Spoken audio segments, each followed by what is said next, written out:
Hello students, good morning. आज हम पढ़ रहे हैं बीकॉम पार्ट थर्ड में चलने वाला paper goods and service tax अर्थात जीएसटी।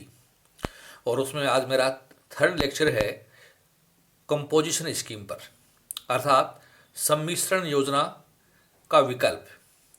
डियर स्टूडेंट्स, आपको पता है कि हमारा जीएसटी में जो डीलर्स हैं हमारे, उनको कुछ विकल्प दिए गए हैं और उनमें एक विकल्प है कंपोजिशन स्कीम अर्थात जो स्मॉल स्केल पर व्यापार करने वाले जो छोटे व्यापारी हैं अर्थात जिनकी सालाना टर्नओवर 1.5 करोड़ रुपए या उससे कम है, या कुछ भारत के विशिष्ट राज्यों में जो व्यापार करने वाले हैं, खासकर ये पूर्वी भारत में जो राज्य हैं वहाँ व्यापार करने वाले जो व्यापारी हैं, डीलर्स हैं, उनकी वार्षिक टर्नओवर यदि 75 लाख रुपए या उससे कम है तो उन्हें कंपोजिशन स्कीम का ऑप्शन इस एक्ट में दे रखा है। तो आज का हमारा लेक्चर विशेष रूप से कंपोजिशन स्कीम पर है, जिसे हिंदी में हम सम्मिश्रण योजना के नाम से भी जानते हैं। तो आप इस लेक्चर को ध्यान से समझने की कोशिश कीजिए, ये एक महत्वपूर्ण टॉपिक है जीएसटी का। कंपोजिशन स्कीम में ऐसे पंजीकृत व्यापारी अर्थात ऐसे रजिस्टर्ड डीलर्स जिनकी कुल आवर्त, जिसे हम टोटल टर्नओवर के नाम जानते हैं, पिछले वित्तीय वर्ष में अर्थात 2019-20 में 1,50,00,000 रुपए अर्थात 1.5 करोड़ रुपए या उससे कम हो, या यूँ कहें कि 1.5 करोड़ रुपए से अधिक नहीं हो।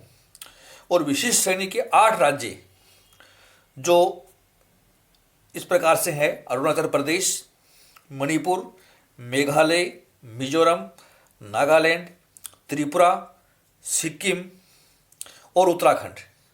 अगर यहाँ हमारा कारोबार है तो हमारी वार्षिक टर्नओवर वित्तीय वर्ष 2019-20 में 75 लाख रुपए से अधिक नहीं हो तो ऐसे स्मॉल स्केल व्यापारी कंपोजिशन स्कीम का विकल्प चुन सकते हैं। तो आपने समझा कि ये योजना जो है ये छोटे व्यापारियों के लिए है। इसे हम 2 भागों में विभाजित कर सकते हैं। Number 1, composition scheme for trading companies अर्थात ऐसे डीलर्स जो बना बनाया माल खरीदते हैं और उसे बेच देते हैं, अर्थात केवल वह गुड्स का ट्रेडिंग करते हैं, परचेज करते हैं और सेल करते हैं। और दूसरी स्कीम है composition scheme for service provider companies और सर्विस प्रोवाइडर डीलर्स, उनके लिए है। तो पहला पॉइंट हमारा, व्यापारी कंपनी यदि ये विकल्प या योजना लेना चाहती है तो उसे 2 बातों का ध्यान रखना बहुत ज़रूरी है। पहला है व्यापारी का आवर्त अर्थात टर्नओवर पिछले वित्तीय वर्ष में 1.5 करोड़ रुपए से ज़्यादा नहीं होना चाहिए, चाहे वह व्यापारी नया हो चाहे पुराना हो। और हम बात करते हैं अगर विशिष्ट राज्यों में अगर कारोबार है, जो मैंने भारत के पूर्वी भारत के 8 राज्य बताए, उन राज्यों में यदि हम हमारा कारोबार है तो 75 लाख रुपए से टर्नओवर पिछले वित्तीय वर्ष का ज़्यादा नहीं होना चाहिए, चाहे वह व्यापारी हमारा नया व्यापार शुरू करने वाला हो, चाहे वह एग्जिस्टिंग पुराना डीलर ही क्यों न हो। दूसरी है, यह व्यापारी अपने राज्य से दूसरे राज्य में माल की आपूर्ति नहीं कर सकता, अर्थात जिस राज्य में उसका व्यापार है उस राज्य से दूसरे राज्य में यह माल की सप्लाई नहीं दे सकता। अर्थात व्यापारी दूसरे राज्य से माल करे तो कर सकता है, लेकिन अंतर्राज्यीय बिक्री या अंतर्राज्यीय आपूर्ति, जिसे हम इंटर स्टेट सेल्स या इंटर स्टेट सप्लाई के नाम जानते हैं, वह नहीं कर सकता। इसको एक उदाहरण से समझिए। मैं आपसे कहूँगा यदि राजस्थान का व्यापारी है तो वह राजस्थान के बाहर के किसी भी राज्य से माल खरीद सकता है, लेकिन वह है राजस्थान से बाहर के राज्यों को माल बेच नहीं सकता। ये बेसिक कंडीशन है। तो मैंने बता दिया कि अपने राज्य से दूसरे राज्य में माल की आपूर्ति नहीं कर सकता और दूसरे राज्य से माल वो क्रय कर सकता है। तो जैसे राजस्थान का व्यापारी यूपी से, बिहार से, दिल्ली से, पंजाब से माल तो खरीद सकता है, लेकिन इन दूसरे राज्यों को माल की सप्लाई या विक्रय नहीं कर सकता। तो ये 2 बेसिक कंडीशन है फॉर ट्रेडिंग कंपनीज और ट्रेडिंग डीलर्स के लिए। दूसरी condition composition scheme for service provider dealers अर्थात जो सर्विस प्रोवाइडर कंपनीज हैं, ऐसी कंपनियां जो सेवाएं देती हैं। तो मैंने बताया जो सेवा प्रदाता व्यापारी हैं या जो कंपनी है जिनका पिछले वित्त वर्ष का आवर्त टर्नओवर 50 लाख से ज़्यादा नहीं है, तो वह व्यापारी इस योजना का विकल्प ले सकता है। अर्थात ऐसा कोई भी सर्विस प्रदान करने वाला कोई व्यापारी या डीलर या कंपनी जिसका वित्तीय वर्ष 2019-20 में टोटल टर्नओवर 50 लाख से ज़्यादा नहीं है, अर्थात 50 लाख या उससे कम है, तो वह व्यापारी इस योजना का लाभ ले सकता है। अब आता है रूल्स फॉर कंपोजिशन स्कीम। हमारी कंपोजिशन स्कीम के संबंध में क्या नियम है, ये आपको विशेष रूप से समझने हैं। पहला है no input tax credit available, अर्थात जो व्यापारी इस कंपोजिशन स्कीम का विकल्प चुनता है उसे इनपुट टैक्स क्रेडिट नहीं मिलेगी। सीधे शब्दों में हम बात करें कि ऐसा व्यापारी जब अपने राज्य के बाहर के राज्यों से माल खरीदता है तो माल क्रय करते समय उसने जो जीएसटी पे किया था वो जीएसटी ये अपने विक्रय या आपूर्ति पर जब माल बेच रहा है तो चूंकि यह कर वसूल नहीं कर सकता तो इसकी इनपुट टैक्स क्रेडिट इस व्यापारी को नहीं मिलेगी। ये अपने को विशेष रूप से ध्यान रखना है। तो आईटीसी नहीं मिलेगी यदि हमने कंपोजिशन स्कीम चुन ली है तो। सेकंड है no GST collection on supply. जब ऐसा व्यापारी राज्य के अंदर माल की बिक्री करेगा तो वह अपने विक्रय पर, अपनी सप्लाई पर ग्राहकों से जीएसटी वसूल नहीं कर सकता। पहली बात तो यह है कि यह दूसरे राज्यों में माल सप्लाई कर ही नहीं सकते, अपने राज्य में माल बेच सकते हैं, और जब अपने राज्य में माल की बिक्री और सप्लाई करते हैं तो यह ग्राहक से जीएसटी का कलेक्शन नहीं कर सकते। ये दूसरी बेसिक कंडीशन इन लोगों के ऊपर है, तो ये एक तरीके से प्रतिबंध है, मान के चलिए आप। तीसरा है इस स्कीम के व्यापारी के प्रिंटेड बिल पर कंपोजिशन स्कीम लिखा होना चाहिए, अर्थात अगर ये व्यक्ति किसी भी व्यापारी को माल बेच रहा है तो जो प्रिंटेड बिल पेश करेगा उस बिल पर इसका जो है कंपोजिशन स्कीम लिखा होना जरूरी है, ताकि ग्राहक को ये पता लगे कि मैं जिस व्यक्ति से माल खरीद रहा हूँ वह इस अधिनियम में कंपोजिशन स्कीम में माल बेचने वाला विक्रेता है। चौथा पॉइंट, यदि वित्तीय वर्ष के दौरान उसका टोटल टर्नओवर 1.5 करोड़ रुपए से अधिक हो जाए, या भारत के विशिष्ट जो 8 राज्य हैं वहाँ 75 लाख से अगर टोटल टर्नओवर ज़्यादा हो जाए तो व्यापारी का विकल्प उसी दिन से समाप्त हो जाएगा। ये भी अपने को ध्यान रखना है। पांचवी जो कंडीशन है रूल्स में वो है ऐसा व्यापारी अंतर्राज्यीय क्रय तो कर सकता है, अर्थात दूसरे स्टेट से माल की परचेज तो कर सकता है, परंतु अंतर्राज्यीय आपूर्ति अर्थात इंटर स्टेट सप्लाई या इंटर स्टेट सेल्स नहीं कर सकता। जैसा मैंने आपको पहले बताया था कि कंपोजिशन स्कीम लेने वाला व्यापारी अपने राज्य के बाहर के राज्यों से माल खरीद तो सकता है, लेकिन अपने राज्य के बाहर के राज्यों में माल बेच नहीं सकता। ये विशेष रूप से आपको ध्यान रखना है। कंपोजिशन स्कीम अपनाने वाला व्यापारी प्रत्येक तिमाही अर्थात क्वार्टरली अपने कुल विक्रय का अग्र प्रकार से जीएसटी का भुगतान करेगा, अर्थात क्वार्टरली उसको जीएसटी पे करना होगा टोटल जो सेल्स उसने की है उस तिमाही में।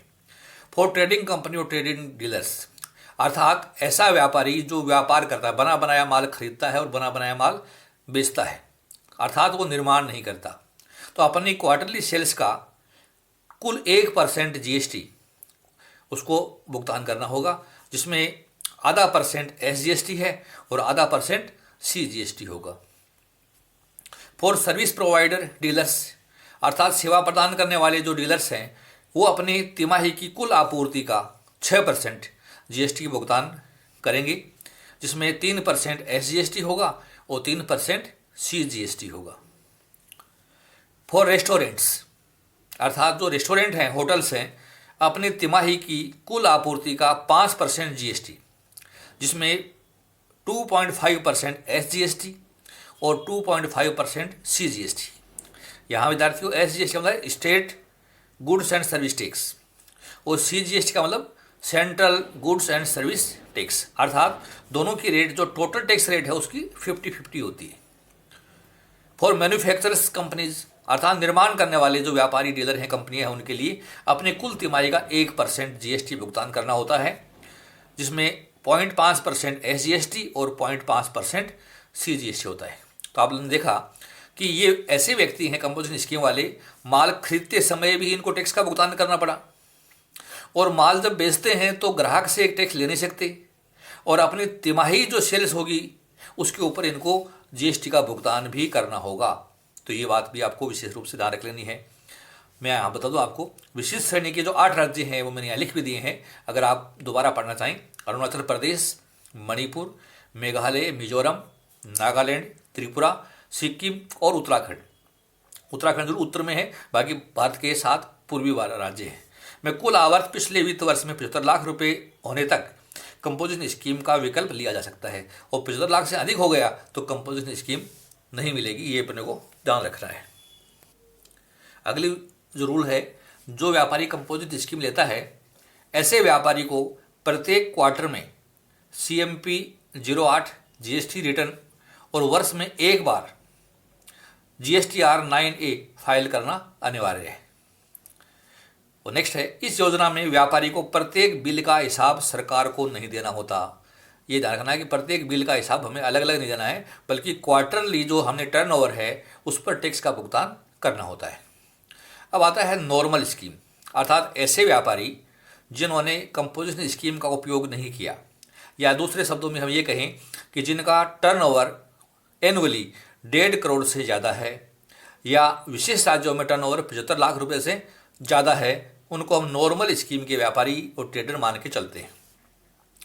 ऐसे सभी व्यापारी जो कंपोजिशन स्कीम नहीं लेते हैं व जिनका वार्षिक टर्नओवर 1.5 करोड़ या 75 लाख रुपए से अधिक है, वे सभी नॉर्मल स्कीम में आते हैं। इसकी भी कुछ विशेषताएं हैं, वो आप समझ लीजिए। इनपुट टैक्स क्रेडिट रिसीव्ड, अर्थात नॉर्मल स्कीम में जो व्यापारी आएंगे, अर्थात जिन्होंने कंपोजिशन स्कीम नहीं ली है और उनका व्यापार 1.5 करोड़ से अधिक टर्नओवर वाला है या 75 लाख से अधिक टर्नओवर वाला है, तो वो इनपुट टैक्स क्रेडिट ले सकते हैं। इसको समझिए, जब उन्होंने माल खरीदा था तो क्रय करते समय उन्होंने जो टैक्स पे किया था, हम उसको जीएसटी इनपुट के नाम से जानते हैं, मतलब इनपुट GST था वो। और जब ये व्यक्ति अपना माल बेचेंगे तो बेचते समय ग्राहक से इन्होंने कर वसूल किया होगा, वो हमारा आउटपुट GST है, तो वो अपने आउटपुट GST में से अपना इनपुट GST क्रेडिट कर सकते हैं, काट सकते हैं। तो इसको हम इनपुट टैक्स क्रेडिट या RTC के नाम से जानते हैं, और ये प्राप्त कर सकते हैं। सेकंड, व्यापारी इंट्रा स्टेट व इंटर स्टेट दोनों तरह की आपूर्ति कर सकता है। नॉर्मल स्कीम के व्यापारी भारत में कहीं से भी माल खरीद सकते हैं और भारत में कहीं भी अपना माल बेच सकते हैं, अर्थात एक राज्य के अंदर भी माल बेच सकते हैं और एक राज्य के बाहर भी माल बेच सकते हैं, अन्य राज्य से माल भी खरीद सकते हैं और विद इन स्टेट भी माल खरीद सकते हैं। किसी प्रकार का कोई प्रतिबंध इन व्यापारियों को नहीं है। थर्ड है, सप्लाई पर GST वसूल करने का अधिकार है। जब भी अपनी माल की बिक्री करेंगे, सप्लाई करेंगे, तो ग्राहक से इनको GST लेने का पूरा अधिकार है। जिस रेट का वो माल बेच रहे हैं या जिस रेट की सेवा सप्लाई दे रहे हैं, उस पर वो GST वसूल कर सकते हैं। 4, व्यापारी अपने आउटपुट GST में से इनपुट GST घटाकर GST की शेष राशि सरकार को जमा कराता है, अर्थात GST payable equal to output GST minus input GST। तो इस तरीके से हम आउटपुट GST ग्राहक से ले सकते हैं और इनपुट GST हमने चूंकि पे कर दिया था वो हम घटा सकते हैं। नेक्स्ट है, व्यापारी को प्रत्येक बिल का हिसाब सरकार को देना होता है। क्योंकि नॉर्मल स्कीम में हर व्यापारी इनपुट क्रेडिट लेता है, तो उसे प्रत्येक बिल का हिसाब सरकार को देना होता है कि जिस बिल पर माल खरीदते समय कितना इनपुट टैक्स पे किया था और उस बिल को बेचते समय माल को तो हमने कितना उस पर टैक्स ग्राहक से लिया है। तो प्रत्येक बिल का हिसाब हमें सरकार के सामने रखना होता है। नेक्स्ट है, इस स्कीम में व्यापारी को GSTR1, GSTR3B, GSTR2 व GSTR9 रिटर्न फाइल करना होता है, अर्थात इन प्रपत्रों में उसे अपना रिटर्न फाइल करना आवश्यक है। तो डियर स्टूडेंट्स, आपने आज के लेक्चर में कंपोजिशन स्कीम के बारे में पढ़ा, और जो व्यापारी कंपोजिशन स्कीम नहीं लेते हैं और जिनका टर्नओवर निर्धारित सीमाओं से अधिक है तो नॉर्मल स्कीम में आते हैं। तो नॉर्मल स्कीम वाले व्यापारियों को क्या क्या फ़ायदे हैं, उसकी क्या क्या विशेषताएं हैं, उसके क्या क्या प्रावधान हैं, वो आपने आज के लेक्चर में समझे। अब मैं आपको एक तालिका द्वारा बताना चाहता हूँ कि हमारी लिमिट्स क्या हैं। तो जो स्टूडेंट्स, हमारे जितने भी राज्य हैं और जो संघ प्रदेश हैं उनमें विशेष राज्य कुल 10 है। वैसे मैंने 8 ही बताए हैं, लेकिन कुल 10 हैं, जिनमें मिजोरम, मणिपुर, नागालैंड व त्रिपुरा, जिनके लिए न्यूनतम करमुक्त आवर्त सीमा 10 लाख रुपए है। अर्थात इन 4 राज्यों में मिनिमम जो टैक्स फ्री लिमिट है वो 10 लाख रुपए की है, और इनके लिए कंपोजिशन स्कीम के हेतु टर्नओवर एनुअल 75 लाख रुपए या उससे कम है तो ये स्कीम ले सकते हैं। दूसरा है अरुणाचल प्रदेश, उत्तराखंड, मेघालय व सिक्किम, अगर ये अपना पंजीयन करवाना चाहें तो न्यूनतम करमुक्त सीमा इनके लिए 20 लाख रुपए, चाहे ये केवल माल की बिक्री करें। और कंपोजिशन स्कीम के लिए इनकी बिक्री जो है 75 लाख रुपए या उससे कम है तो ये कंपोजिशन स्कीम ले सकते हैं। इससे अधिक होने पर इनको नॉर्मल स्कीम में जाना होगा। शेष 2 विशेष राज्य आसाम और हिमाचल प्रदेश भी अधिनियम अलग रखे हुए हैं। ये इसलिए अलग रखे हैं, यदि ये केवल माल की पूर्ति करें तो इनकी करमुक्त सीमा 40 लाख रुपए है, और ये अगर सेवाओं की पूर्ति करें तो 20 लाख रुपए है। और कंपोजिशन स्कीम के लिए इनकी लिमिट है बिक्री की टर्नओवर 1.5 करोड़ रुपए या उससे कम है तो ये कंपोजिशन स्कीम ले सकते हैं। तो ये जो कॉलम है ये कंपोजिशन स्कीम के लिए है, और ये इनके पंजीकरण के लिए मिनिमम बिक्री की सीमाएं हैं। संघ क्षेत्र जम्मू कश्मीर और लद्दाख सहित सभी संघ क्षेत्र जितने भी हमारे जो हैं केंद्र शासित प्रदेश हैं वहाँ पर भी ये लिमिट 1.5 करोड़ रुपए है। यदि आपको कंपोजिशन स्कीम लेनी है तो 1.5 करोड़ से अधिक का विक्रय होगा तो नहीं मिलेगी। और भारत के शेष सभी राज्य उपरोक्त के अलावा जो भी राज्य है वहाँ भी कितनी है 1.5 करोड़ है। तो कहने का अर्थ ये है कि कुल मिलाकर 8 राज्य ऐसे हैं जिनमें लिमिट हमारी केवल 75 लाख रुपये कंपोजिशन स्कीम के लिए, और भारत के बाकी राज्य और केंद्र शासित प्रदेशों में कंपोजिशन स्कीम की लिमिट 1.5 करोड़ रुपए है। इससे अधिक होते ही हम नॉर्मल स्कीम में आ जाएंगे। इस बात का हमें विशेष रूप से ध्यान रखना है। तो ये आज का हमारा लेक्चर था कंपोजिशन स्कीम पर। यदि आपको अच्छी तरह से समझ में आया है तो इसको आप लाइक कीजिए व अपने फ्रेंड्स में अधिक से अधिक इसको शेयर कीजिए। विद्यार्थियों में आपको बता दूं कि बीकॉम एग्जाम के पॉइंट ऑफ व्यू से कंपोजिशन स्कीम एक महत्वपूर्ण क्वेश्चन है। इसको आप अच्छे तरीके से तैयार कीजिए और इसके आधार पर ही हम हमारे प्रैक्टिकल क्वेश्चंस की तैयारी करते हैं, कैसे उनको सॉल्व करें, ये आपके लिए बेस होगा। तो आपने अगर अभी तक मेरा चैनल सब्सक्राइब नहीं किया है तो SKS ई क्लासेज के नाम से मेरा चैनल है यूट्यूब पर, उसको आप सब्सक्राइब कर लीजिए। और मेरे GST के वो बहुत सारे लेक्चर आएंगे प्रतिदिन, आप उनको वॉच करते रहिए। आपने लेक्चर ध्यान से सुना, बहुत बहुत धन्यवाद। Thank you so much.